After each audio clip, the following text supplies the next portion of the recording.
Hey everyone, what's up? Welcome to a brand new episode of the Pastrami Nation podcast. I'm Kevin, and joining me today, Jason. How's it going, man? Good. How you guys doing? Good. We are doing great. And of course, Christian, what's going on, man? How you doing? Good to be here. Good to see you guys. Good Dude, to have it's you. good to see y'all too. I'm glad that we're all here and we're able to talk about some cool stuff today. Before we get started, happy Sinners Day, everybody. Sinners is now out on digital. If you guys haven't had a chance to get Sinners or watch Sinners in theaters, you can watch it from the comfort of your own home. It is a video on demand, so it's like you can rent it or buy it right now. Or you can invite a friend over. You can invite a friend the over. Threshold of your Just home. make sure they walk through the door on their own. Yeah. If they ask for permission, something is Yes. right. Right. Yeah, go enjoy Sinners, everyone.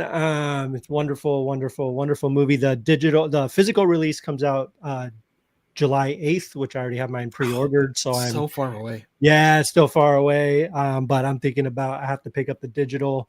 I need to watch it. I would love to watch it again. Would love to watch it on the biggest screen possible. But some people don't have they're not able to go out to theaters or whatever the reason may be. This is the second best thing. As long as this movie it just needs to be seen by as many people. You just need to consume it somehow. So. You just need to consume it. If you watch it at home, I know the digital. I don't know if the digital one does, but I know the 4K physical release will have the IMAX ratio changes. So it'll represent that on your TV, which is really cool. I just really need all of the behind the scenes making of special features. Yeah. So I'm just dying for that. Yeah, Jason, you haven't seen it yet, huh? No, not yet. Tonight, bro. Tonight. Yeah, dude, you really need to. We ended up seeing a different movie because my brother's like, well, my wife doesn't want to see nothing scary, so.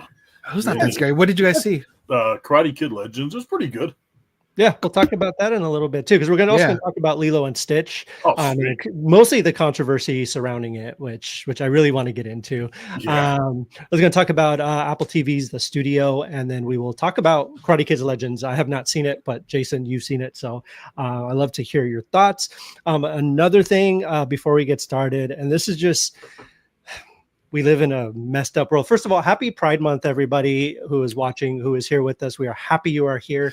You are welcome here anytime. We lost an actor this past couple days over some hateful actions by another person. Jonathan Joss was a voice actor. He was also phenomenal live action actor. One of my favorite characters in Parks and Recreation, just an absolute hilarious person. And it seems like by all accounts, a wonderful person. And he unfortunately lost his life this past a couple days ago. On the first fucking day of Pride Month. Yeah. You've got to be kidding me. Because of an idiot. Yeah, because of an idiot. And that is just absolutely devastating. The circumstances surrounding his murder is absolutely disgusting and horrible. I won't get into a lot of the details because they are pretty there goes Christian, because they are pretty deep. But our thoughts, everything go to his family, his husband, and then just people who knew him and worked with him and stuff like that. They got the guy, right? They got the neighbor? They got the guy. Yes, they did. They did get the guy. But we got to do better as a society, as a community. We need to, the nerd community can rise up against this kind of hatred, and that's what I want us to do.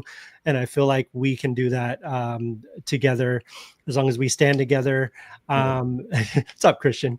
As long as we stand together and remember the reason why we have Pride in the first place. Pride isn't about just going out there so they can show off who they kiss or who they're in a relationship, whatever. It has nothing to do with that. It has everything to do with survival and celebrating them, their openness and their willingness to be themselves in a world that is horrible to people because they're different, quote unquote different. And because someone doesn't fit in your view of life or how you live your life doesn't mean that it's wrong doesn't mean that it's different. It's just that's the way they live their lives. So live and let live. Let people be who they are. Celebrate Pride with them. Let them show their true colors. Let them be who they are.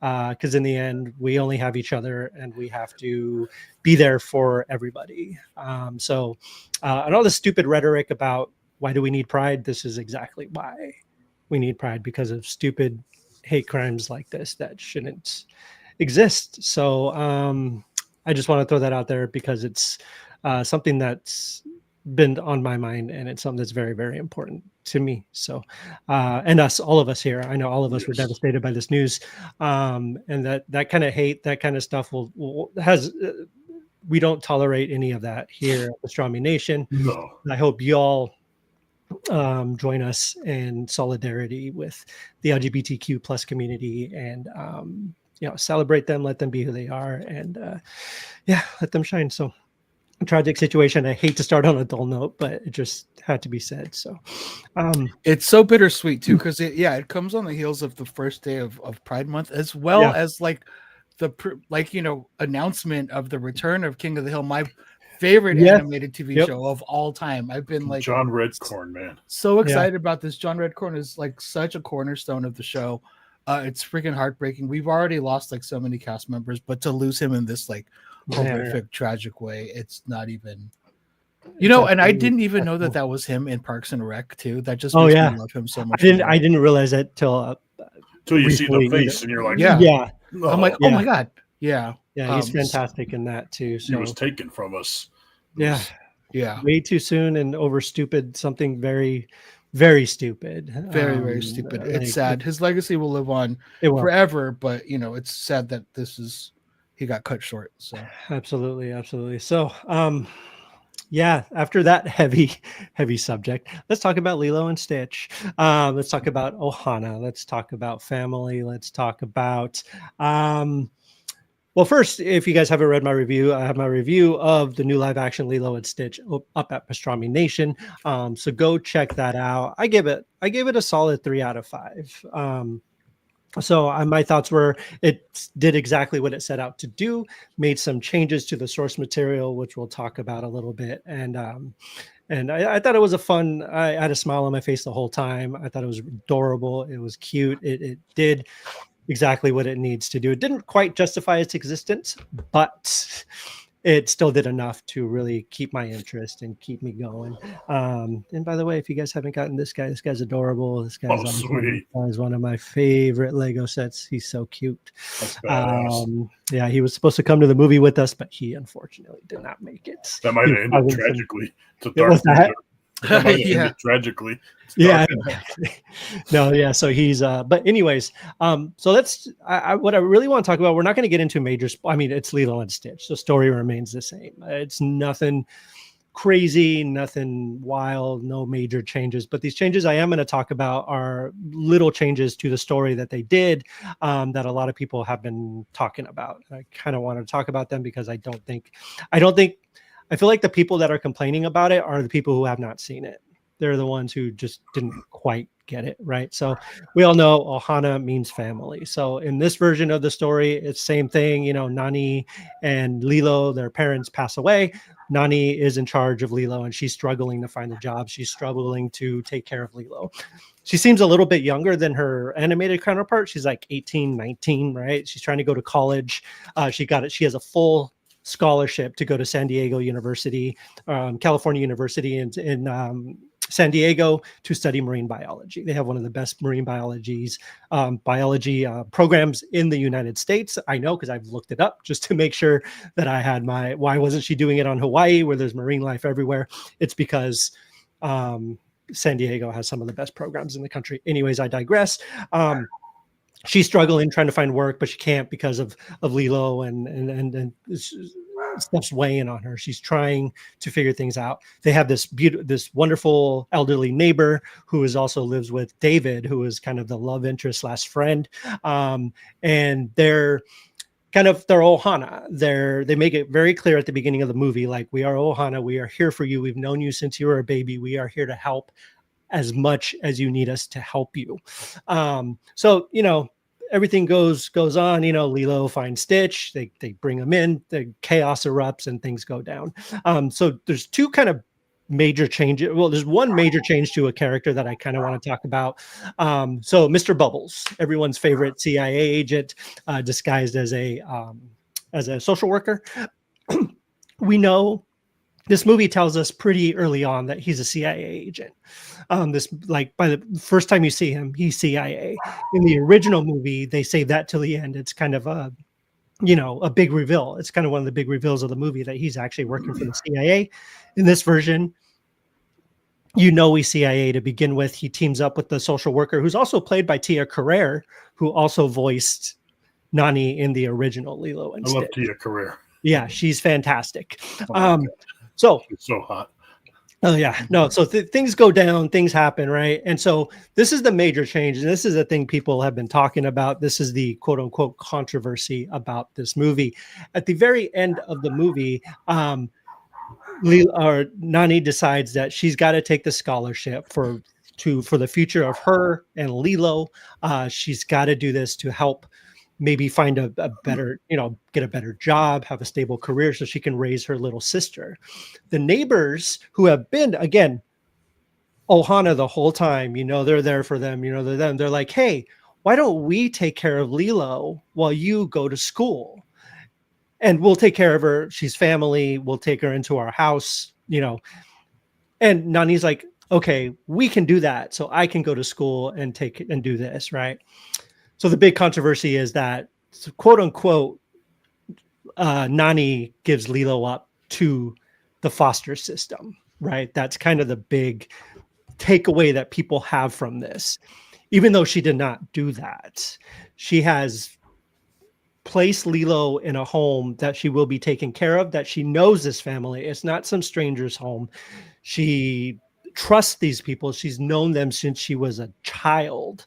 Their families were very, very close.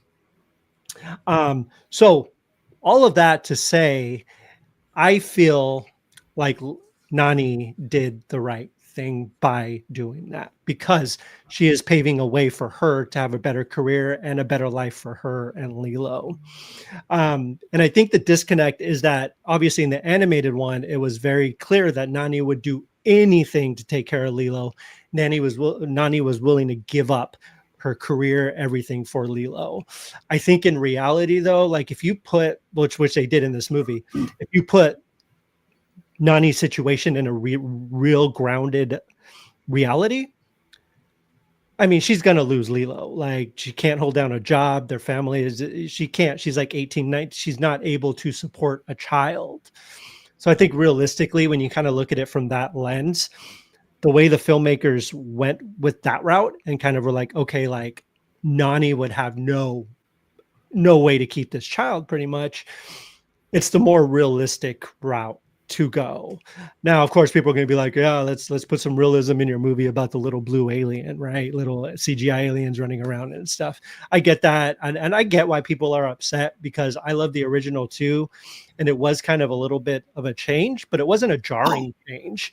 And then you find out at the very end of the movie that Nani has this portal gun that she can transport back and forth whenever she wants, right? It's kind of like this end credit like scene. So she can come back whenever she wants. So like, she's not going to miss anything. She's not going to miss dance recitals. She's not going to miss Lilo growing up, because she can literally transport back and forth as often as she wants. From San Diego to Hawaii, huh? What's that? From San Diego to Hawaii. From San Diego to Hawaii. So yeah. I honestly don't really get why people are struggling to grasp the situation of Ohana in general, right? Like Ohana, it's like a lot of cultures, I don't think it's as prevalent sometimes in Western culture, but in a lot of other cultures, like Ohana is like, it's not, I mean, not Western, but like white American culture. It's not as prevalent as like other cultures, Latino, Asian, Hawaiian, Polynesian, whatever. Family doesn't necessarily mean blood, right? Like I have uncles and cousins that aren't blood related to me, right? But I consider them family as much as anybody else. And I'm sure we've all had that.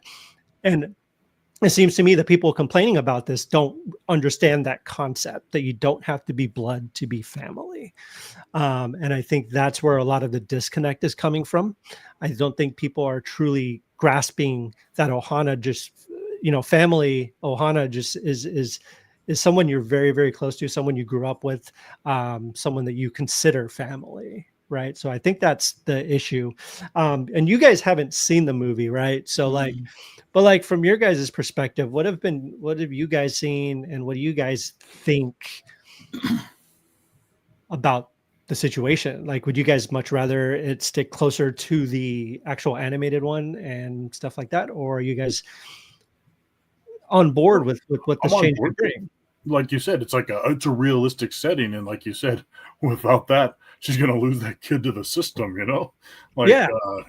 And I think people just want to complain, or bitch because it's not like keeping true to the original. But you got to tweak it a little if you're doing real life, like she's doing better to better take care of that kid, whereas like Exactly.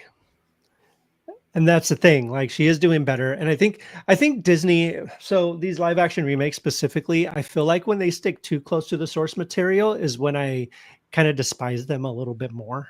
Right. Like The Lion King, for example. Like The Lion King looked gorgeous and everything, but it was like literally a shot for shot remake of the animated movie. There was like no changes to the story, no changes to the actual plot. So to me, it just seemed utterly pointless, right? With something like this, you're trying to do something a little bit different, something that's going to give you a reason to go see it in theaters. And I think they succeeded at that. I think they did a really, really good job with that. What are your thoughts, Christian? You said you said something that blew my mind earlier this week. You just saw Lilo and Stitch for the first time.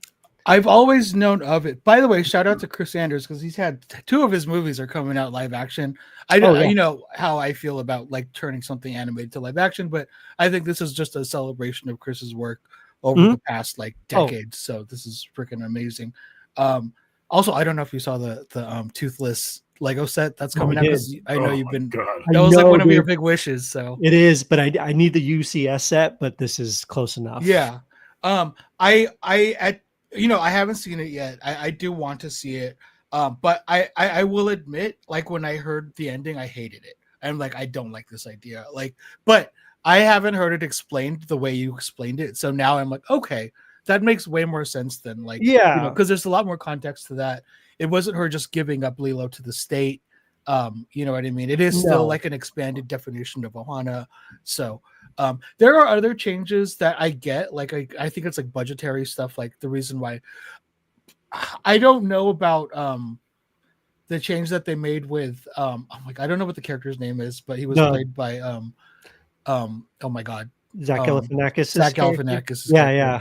So he just becomes just a straight. Oh, like I know it's a spoiler, but like he's now just the villain. Like So there's no real like, because I think that was one of the most charming things about Lilo and Stitch is there was no real villain. They were like antagonists, but they weren't necessarily villains. Like everybody was just like doing their job. And he had this like really cool arc where he like, in the extended stuff and like the sequels and the TV show, he becomes part of Ohana, he's part of the family.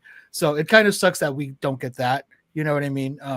And like, I get like they couldn't do the alien stuff because, there's just stuff that doesn't work live action that just, you buy in animation. But I appreciate like, the big effort for this. So, I mean, I think they needed this because after what happened with Snow White, I haven't seen that either. I haven't seen Snow White, but I know that was not very well received. So I know that this movie did really well in its first weekend, right? Like, like box office, it did like gangbusters. So it's already going to be the second highest grossing movie of the year. Yeah, so Minecraft. That's great. I would rather it be this than Minecraft. No offense to Minecraft. I haven't seen Minecraft, but I mean, if you had to like, kind of put the two against each other, which one did you enjoy more between? Lilo so I actually have I didn't see Minecraft. Oh, I thought you okay. Yeah, no. I thought you went with Ellie to see it. No, my wife Cassie took Ellie to go see it. So I what didn't. Did Cassie think of it? She thought it was all right. Like neither here nor there about it. Yeah, she was kind of like, it's fine.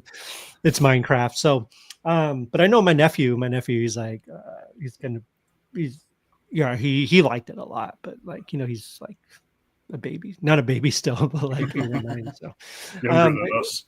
yeah, younger than us. So, anyways, let us know what you guys thought of Lilo and Stitch, the live action remake. Did you guys agree with the changes? Did you guys not like the changes? And what's your favorite Lilo and Stitch moment? Like, I love the animated one. The animated one's obviously an all-time classic. The soundtrack, they kept the soundtrack pretty much the same. You got the Elvis stuff and everything. This one didn't feel like there was as much Elvis in it, which kind of. I heard they got rid of the ugly duckling stuff too, because that was so beautiful in the original. Like, it sucks that they lost that. Yeah, a lot of these, kind of lose a lot in translation, like from animation to, they lose a lot of their charm and their. Just kind of have to make sacrifices, unfortunately, and it's kind of a bummer. So but anyways, let us know what you all thought about Lilo and Stitch. I do want to talk about let's actually talk about Karate Kid Legends, which Jason, you saw. What did you think of Karate Kid Legends? I have not seen it yet, so good movie. If you're a fan of the Cobra Kai series, and of course, if you're a fan of that, you're a Karate Kid fan. This kind of ties it all in somewhat, but like the very first scene, there's like you see Miyagi and Daniel, like a clip from the old one. Remember where he's in the dojo showing him the old Miyagi karate. There's like a portrait of a guy, like a print on the wall. Then it goes to like kind of an anime, and it shows you like how all that happened. And there was Miyagi and there was another guy. And they were friends and they trained, but then one ended up in China and the other in Okinawa. Oh, that's cool. Yeah, well, that's where Jackie Chan comes into play. Because Beijing, and like he's training this kid, Ben Wong, great actor. I love that kid in there, and he's like, how like on the one with Jaden Smith. Yeah, I found him somewhat annoying on there. Like this kid, maybe because he's older and stuff, but like.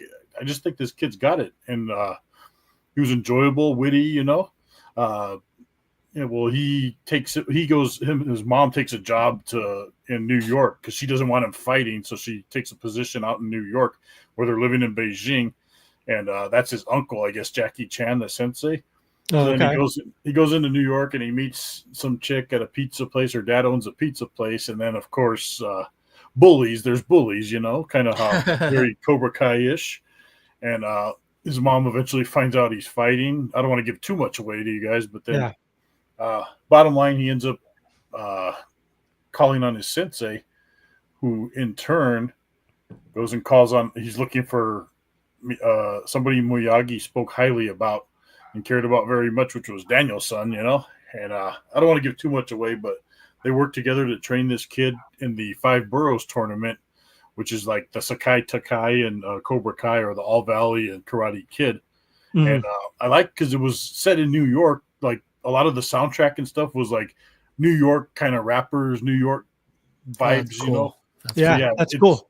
Yeah, they made it fit the movie. And then once you get to the California part, you get more California-esque music, but enjoyable, like that's fun.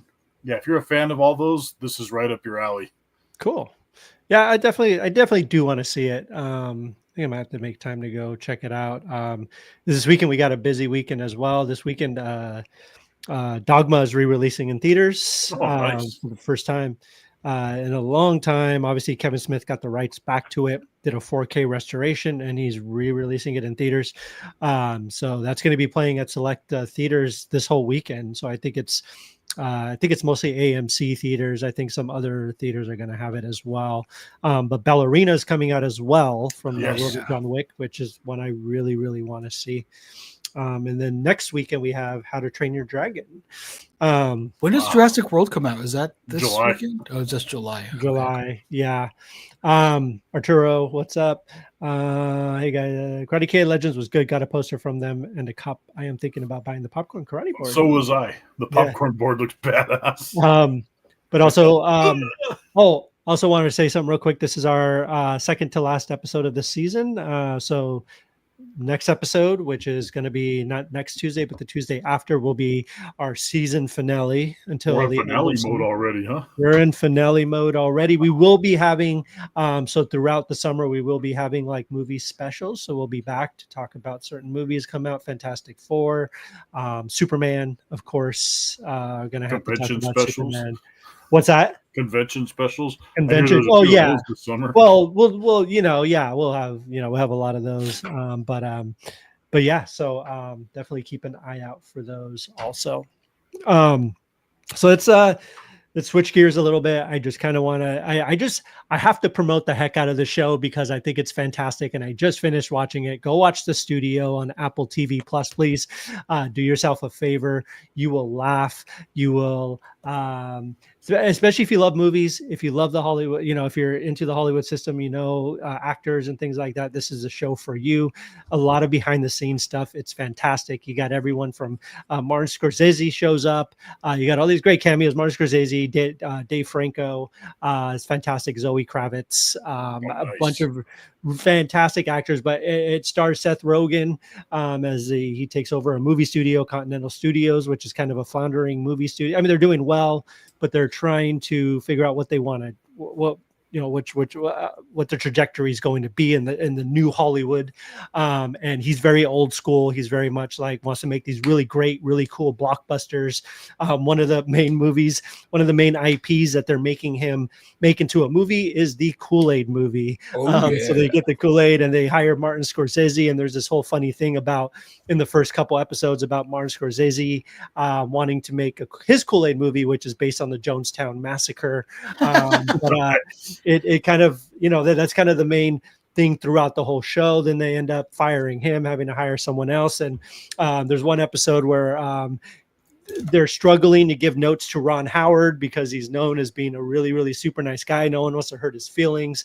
But you really get to see this really, really funny, hilarious, out of character side of Ron Howard that I've never seen before. And yeah, so like, it's just great. There's just so many shenanigans. I like to call them shenanigans that happen on the set. Like episode, someone will lose a movie reel and they have to hunt down the reel, see where it went and why someone wanted to destroy it. There's one of the funniest episodes was this episode where they're trying to figure out. So just real quick, I mean, the cast of this thing: Seth Rogen, Chase Sweet Wonders, Ike Barinholtz, who's just fantastic, Catherine Hahn, Bryan Cranston, and Catherine O'Hara are in this thing. They're all fantastic, but there's one episode specifically where they move ahead on the Kool-Aid movie a little bit, and they hire Ice Cube to be the voice of the Kool-Aid Man.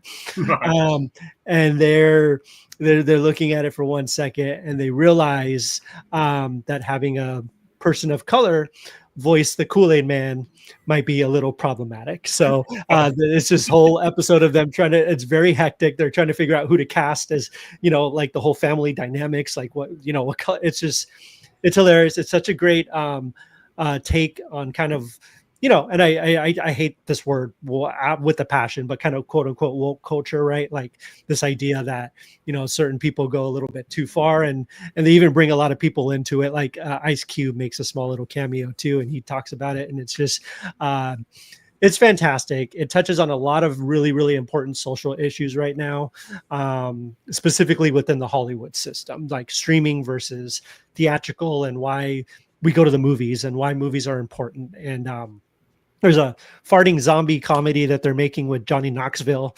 And people are like, there's one episode where Seth Rogen's character, Matt, he's dating a doctor. And so they go to her, like a big doctor kind of banquet kind of thing. And he's trying to, it's kind of this great juxtaposition of her talking to her people, these doctors, really, really smart. And every 5 minutes he's taking a call, but it's a call about the trailer for the farting zombie movie and how much they can show before movie theaters are going to reject it.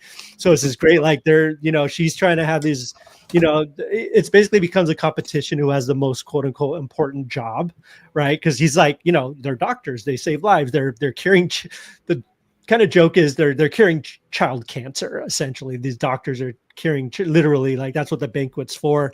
But he's over here like, well, like what do you do when you get home after a long day of work? You put on a movie, you go watch a movie to unwind. He's like, so who's the real like hero here? And of course they're like, well, we literally save lives. But it's just, but he goes a little overboard with it, but it's hilarious. It's great. It's touching in ways I wasn't really expecting. It's not going to make you cry or anything, but it really says, it's a really beautiful tribute to movies and why we watch them and why we care about them so much. And Seth Rogen has always kind of been a champion for film, but he's also a champion for these big, he's done a bunch of dumb comedies, right? But his quote unquote dumb comedies, help. He's hilarious. Offices, right? Like they make a lot of money. They bring a lot of people into the theater, and those are the movies that really save, that help, keep theaters alive, no matter how dumb these superhero movies, whatever the case may be. They keep theaters alive. They keep theaters going. They keep money flowing through Hollywood, and Hollywood's able to make smaller movies because of these bigger movies. And it's just fantastic. One episode where they literally recreate the Golden Globes. Like it's insane. Like they literally build it from scratch. All of their famous friends, Adam Scott's in that episode. And it's just, and most of these actors, they play themselves except for the main cast. So it's just like seeing like these other versions of these people's, who you think they are or whatever is fantastic. So highly, highly, highly recommend it. If you have Apple TV Plus, go watch it. It's like 8 episodes, 25-minute, 30-minute episodes each. Nothing too crazy. And they move quick too. Like there's constantly something happening, everything's going wrong. Anything that could go wrong in a movie studio, on a movie production, will go wrong. And they show that in great detail. The show supposedly caught the air of Seth Rogen talks about this in interviews, how he was literally getting phone calls from Hollywood executives, like cussing him out and telling him like, how dare you show that kind of like, how dare you say this or that. So yeah, absolutely. Go check it out if you have Apple TV Plus. It's Seth Rogen's like best. I haven't been a huge fan of Seth Rogen's work lately, but the show, it's top notch. Seth Rogen, he's fantastic in it. So highly, highly, highly recommend watching The Studio if you guys get a chance. What did I watch? I watched the Milli Girl, You Know It's True. The Milli Vanilli thing. My God, good movie. The way they did it and everything, they told that story. Sad movie as well, but like I 6th grade, I had a Milli Vanilli cassette. I still bump their music. It's on my Apple Music. It's I don't care who sang it. It's a great song. Good tunes, man. But yeah, check that movie out. It's on Peacock. I finally just today watched Ghostbusters Frozen Kingdom. Oh yeah, is that what it's called? Or Frozen Empire? I think. Yeah, the second one. I didn't hate it. I thought right. Like it wasn't perfect, but it was like I think there were parts of it that I'm like, oh, that's way convenient. That's super convenient. That's the Fire Master was badass. That Kumail is ridiculous.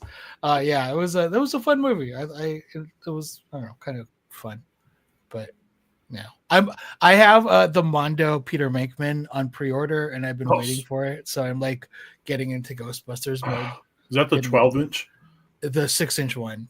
Mondo's finally doing like 6-inch figures. Yes, they are. I have that. I have Egon on pre-order also. So super excited for those. Did any of you guys see the trailer for the Black Phone 2? No. Oh is that out yet?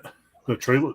Freaking, it's wild, right? So if you all haven't seen the Black Phone yet, I'm gonna spoil it unless you guys are like, you had to have seen that. So at the end of the Black Phone, the what was his name? I forgot his name. The killer. Ethan Hawke. What was his character's name? The Grabber. The Grabber. He meets his demise at the very end of that movie. But the lore they've kind of built up in that movie was if you die in that basement, you're a ghost essentially. And throughout the whole first movie, the kid is kidnapped, and these spirits of all of the other kids who have died there were helping him escape.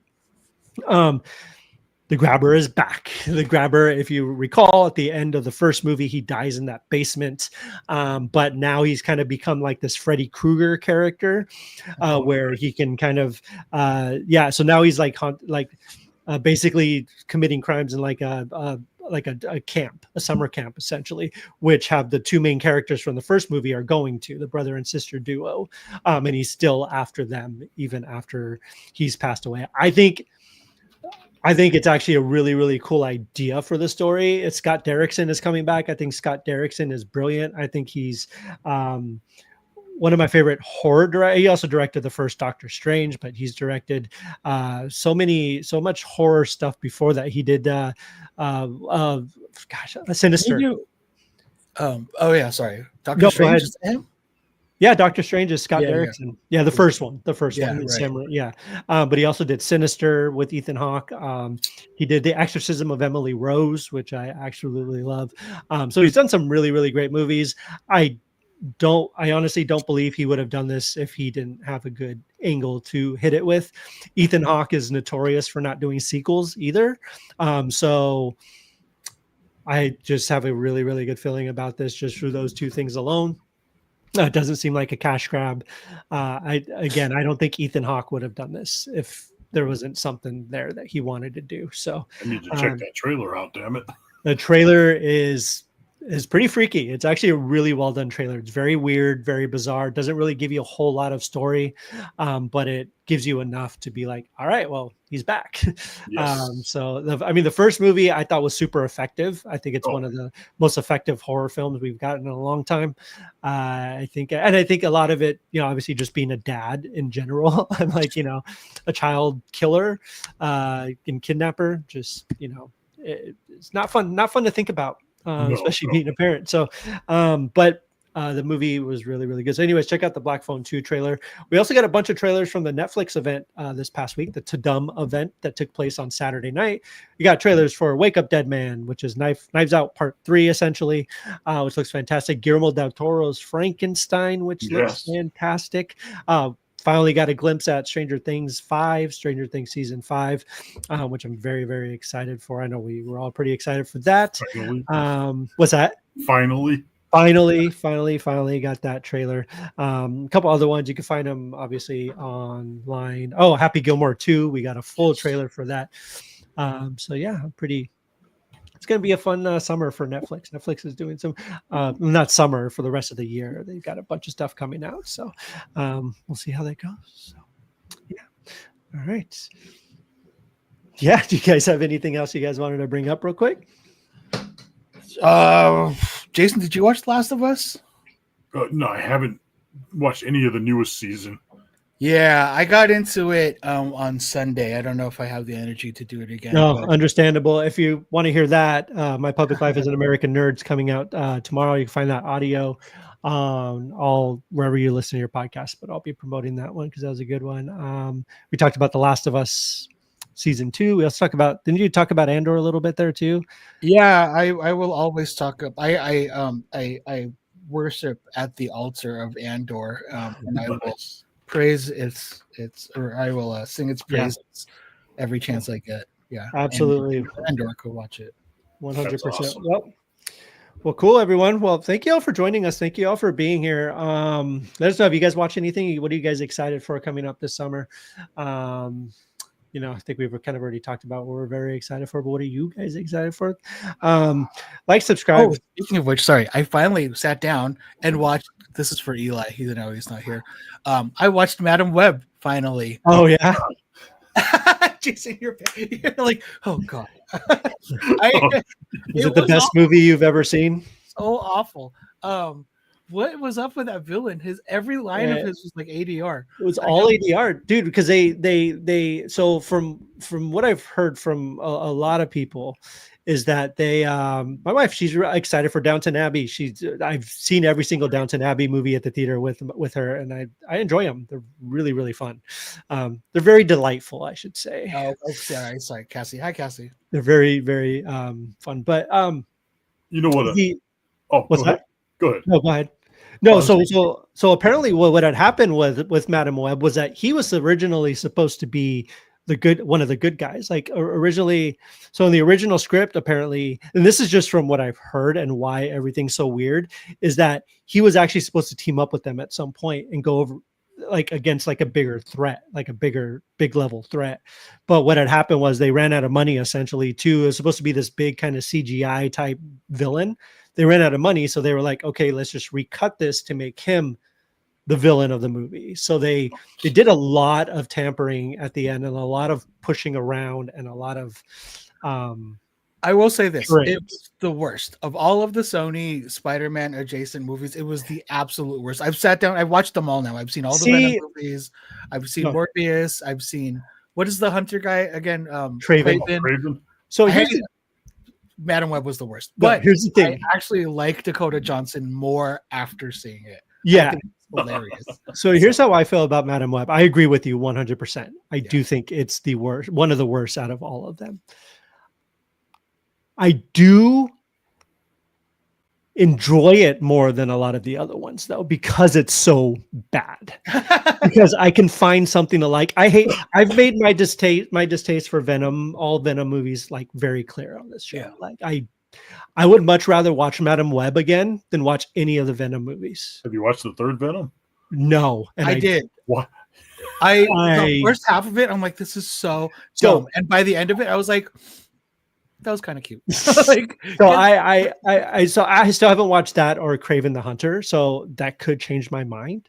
My brother said Craven wasn't that bad, so it wasn't great. It wasn't great. Then again, he's told me a few other movies were good and I watched them and I didn't like it, So I mean, we'll see. I mean, like I said, I that's the only reason why I like, and Dakota Johnson, you're right, I actually like her a lot more. I love that press tour she went on after that. Was just wonderful. It was incredible. But yeah, I don't know. I actually kind of like I said, I find it so bad that it's kind of good in a weird way. I don't know. I had to keep coming back to it. So I watched it in segments over like a couple nights. It just took that long for me. I kept coming back. I've been in Spider-Man mode since I got that Venom too, by the way, that big ass Marvel Legend. So I haven't finished the game. I ended up watching the whole rest of the game on YouTube. I got like halfway through it. Oh yeah. God damn, that game was so good. Like they did Black Spider-Man perfect. Like the way they did like a dark black suit, like Spider-Man in that game. Oh, it's so epic. Like I wish that like the movies did it like half as good as that. But yeah, because of that, I went and watched Craven. I watched Venom. I watched like all. I'm like, fuck it, I'll watch Madam Web too. You just dived in. Yeah, I did. Regrettably a little bit, but it was still worth it. Speaking of games, real quick, I'm sure I don't know if any of y'all are picking it up or anyone watching, but Switch 2 is releasing this week. So my brother's getting that. Yeah. No, did you guys pre-order? I didn't. Yeah. I have not. Yeah. How much is that going for, man? Isn't it going for like $500-$600? I think it's $490 something. I think, yeah, it's expensive, but I've seen, so they've shown some videos of actually Cyberpunk running on it. It's running really good on it. Like it's running phenomenally well. And like, let me ask you guys, when was the last time? I mean, do you game pretty often? Not as much as I used to, but Cassie, he has enough switches. I need a Switch 2 though. Eventually. Well, eventually down the line. I haven't gamed honestly since like maybe January. I think I don't know what it is. I just don't game as much as I used to anymore. So I do have like I've been like slowly getting through Assassin's Creed Shadows. Like I've been working on it, but like I really like a lot of the times it's kind of I either play on my Switch or like playing it on like the big TV because our PS5 hooks up to the main TV in the living room, so it's really hard to like take up the whole TV for like 3 or 4 hours or whatever as opposed to just like sitting on my Switch. I want to get one of the Portal thingies eventually because I heard those work really, really well. Those are pretty cool. So I find that I'll like sit and play like Sudoku on my phone. God, I'm turning into my dad. I know, right? Seriously. No, my guilty pleasure is I hadn't played a game for a while, but then I got the WWE 2K25. Oh, those are fun. The creative player on that is so realistic. Yes. Now you can have intergender matches, so you can men versus women and stuff. Oh, that's fun. I haven't played. I have yet to play as an actual wrestler or anybody.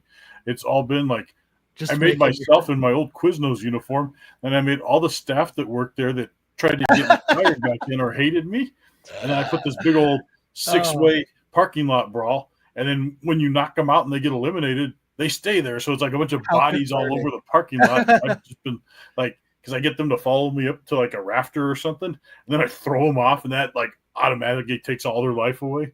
I love a good character creator in any game. And like the wrestling games do it so well. Yeah. Dude, you got it. You can change everything. Like you can even make how, like the one guy had beady little eyes like a rat. And I did that. Like, it looks spot on. My brother's like, damn, did you put his picture in there or something? It looks like that guy Herbert. I was like, no, you can you can face morph in everything. And then you can like my other brother's like, you can upload images. So like the actual patches that say Home Depot or Quiznos. So I'm like, oh, this is scary. Oh, that's too much. That makes me just want to hop on the Sims or something too now. That's fun. Oh, you got to try 2K25. Try that. Yeah, you guys know what I watched? I watched 2 werewolf movies recently. The new ones. I watched Wolfman, which was pretty damn scary. Good movie. I haven't watched that yet. Wolfman, but Werewolves was a pile of burning shit. What is that? It came out at the same time as Wolfman, but it's called Werewolves. And it's basically like the moon turns everybody into werewolves, so everybody's like boarding up their houses and stuff. And it's like almost felt like a semi-apocalyptic werewolf movie. Instead of zombies, they're hiding inside from the werewolves. The werewolf purge. Yeah, but it's like it's more like Sharknado with werewolves is what I call it. Oh, it was crap. Yeah. But Wolfman is pretty damn scary. That's cool. I'll have to check that out. It's on Peacock, right? Yes. Yeah, it's on Peacock. So yeah, go check out Wolfman. Definitely want to check that out as well. Anyways, that's our show, everyone. Thank you all for joining us. Where can they find you all on socials? Christian, where can they find you? Christian Nakorda. You can check me out on Instagram. I have a new post, so you guys, I never post. It's like my second post of the freaking year. So you guys can check me out on Instagram. Christian Nakorda, no spaces. Let's draw. Cool. Yeah, you can find me, Kevin Hoskinson, or Kevin_Hoskinson on all the socials as well. Instagram, Twitter, Facebook, all that stuff. And Jason? MySpace, possibly America Online. Right. Yeah, he's going to put his AIM username. Dial up. Yeah, you got to disconnect the phone for that one. Yeah, no, absolutely. Well, thank you all for joining us. Make sure to follow Pastrami Nation and all those as well. We also got a Pinterest. Go check us out there. Follow us wherever you're listening to this. Share, like, subscribe, all that fun stuff. Really, really helps us out a lot. Gets the word out. Got some new stuff up on pastramination.com or on the socials as well. So go check those out. We got some unboxing videos and some other cool stuff. So definitely go do that. Anyways, thank you all for joining us. Thank you all for checking out the show. Once again, happy Pride, everyone. And we will see you guys next time. Take it easy. Bye-bye. Take care, guys.